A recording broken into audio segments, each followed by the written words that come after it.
I've come back to take a second look at the Norden 901, so here are my 5 pros and 5 cons.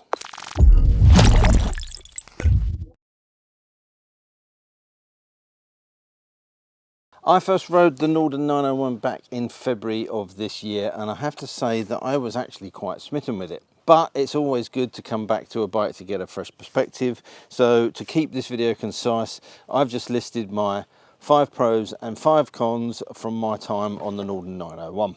So let's start with one of the big positives on this bike, and that's that 889cc engine. The compact parallel twin is a punchy motor that delivers 105 horsepower at 8,000 RPM and 100 Newton meters of torque, peaking at 6,500 RPM. Not only is it punchy, but it's pretty smooth too, although the family mechanical noise is apparent.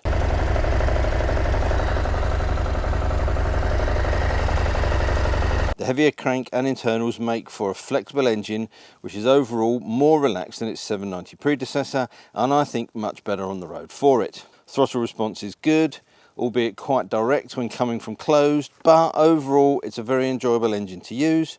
Pretty docile around town, but it really starts to sing from about 5,500 revs up to its peak power limit at 8,000 RPM. So let's throw a con at the engine too, which is heat.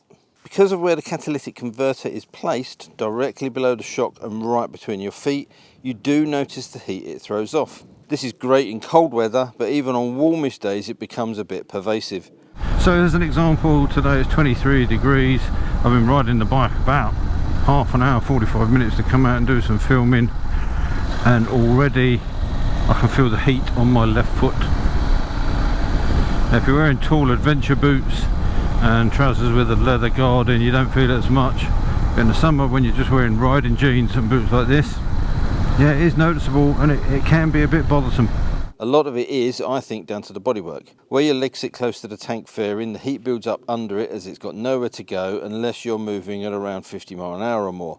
It's not a deal breaker, but it is something to be aware of. The next pro is the seat, and it seems that the Husky designers have definitely tried to move away from the slab-like offering on the orange sibling 890 Adventure. They've done a good job too. It's broader at the back and is more amply padded.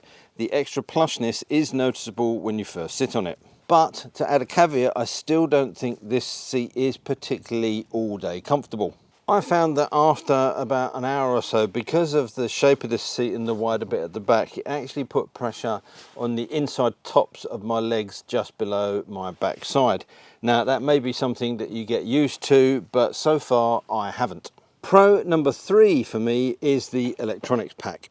The combination of the riding modes, quick shifter, internally wired heated grips and TFT screen are all excellent. The modes are easy to set up, and as with the KTM range, the up and down buttons on the left controller can be programmed to operate specific functions.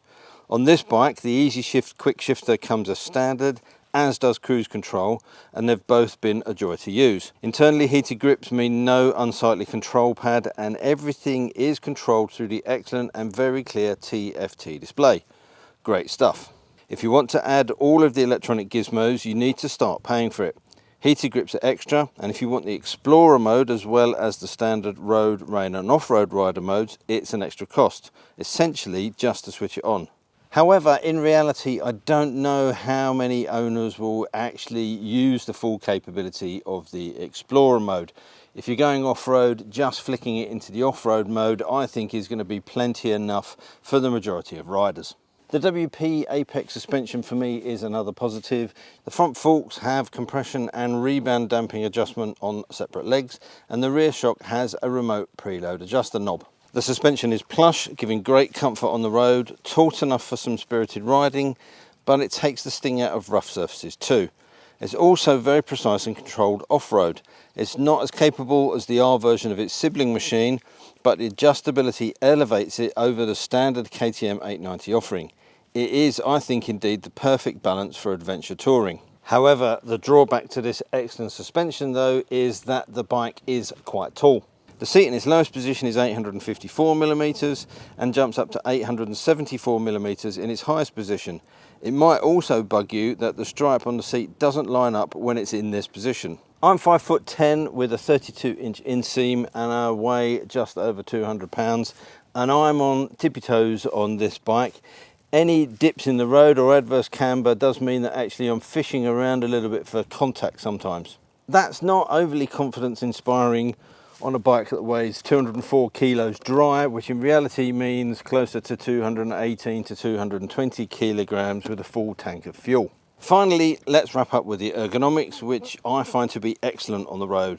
The bar seat peg triangle is perfect for my frame, and I suspect it will be for most riders. The bars are 3-position adjustable back and forth, which gives you quite a bit of tweakability. Overall, it's a really nice bike for hauling yourself across miles and miles of scenery. As a final con, the bars I think do need risers when standing off-road. I found them just a little low, which meant I was leaning forward more than I wanted to.